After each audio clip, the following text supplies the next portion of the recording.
As artificial intelligence rapidly advances, crafting essays, composing music, and conversing with eerie fluency, the question has become urgent.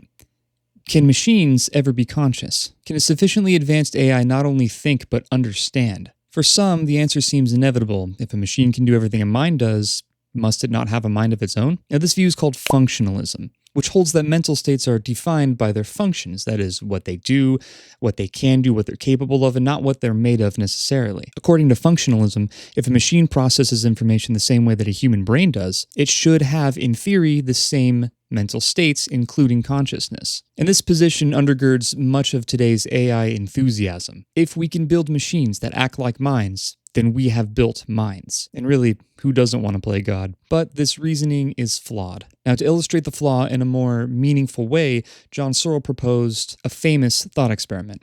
Imagine a person who speaks no Chinese is placed inside a room. From outside, Chinese speakers pass in notes with questions. Now, these questions are, of course, written in Chinese, which the person can't understand. Then they're given a rule book. This rule book is, of course, written in English. Let's say that's the person's native tongue. And they use that rule book to decipher and manipulate characters and send out grammatically correct responses. Now, let's forget about the perspective of the insider for a second. What about the outsiders? Well, to them, it would appear that this person in here understands Chinese. And that's a fair assumption to make. You put Chinese in, you get Chinese out. But inside the room, there is no understanding, only the mechanical following of rules. Now, Searle argues, this is exactly what a computer does. It manipulates symbols according to formal rules, but it does not actually understand what any of those symbols mean. Now, this reveals a fundamental and key distinction, and that is that simulation is not the same thing as understanding. People often like to cite Alan Turing's test as a way to prove whether or not a computer has consciousness. And a computer might pass the Turing test, convincing us that it is intelligent, but this is only testing the external behavior. Internally, there may be no qualia, no conscious experience. And this is why the Turing test famously has another name,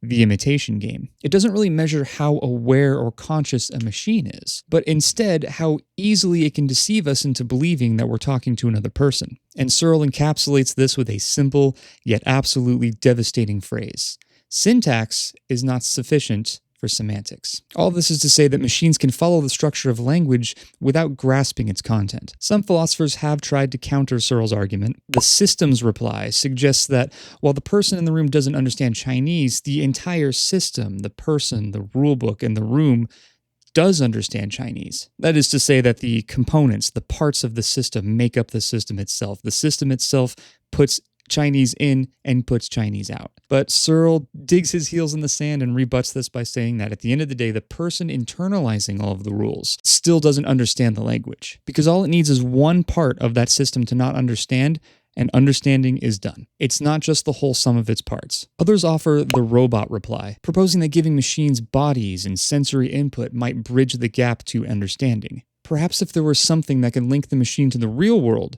some sort of outside stimuli, then it could understand in the way that we do. But this, I think, is wishful thinking as well. Merely adding more cameras and robotic limbs just gives more stimuli, more data for the machine to process, but it doesn't generate any meaning or experience. Outside stimulation is not what makes us conscious.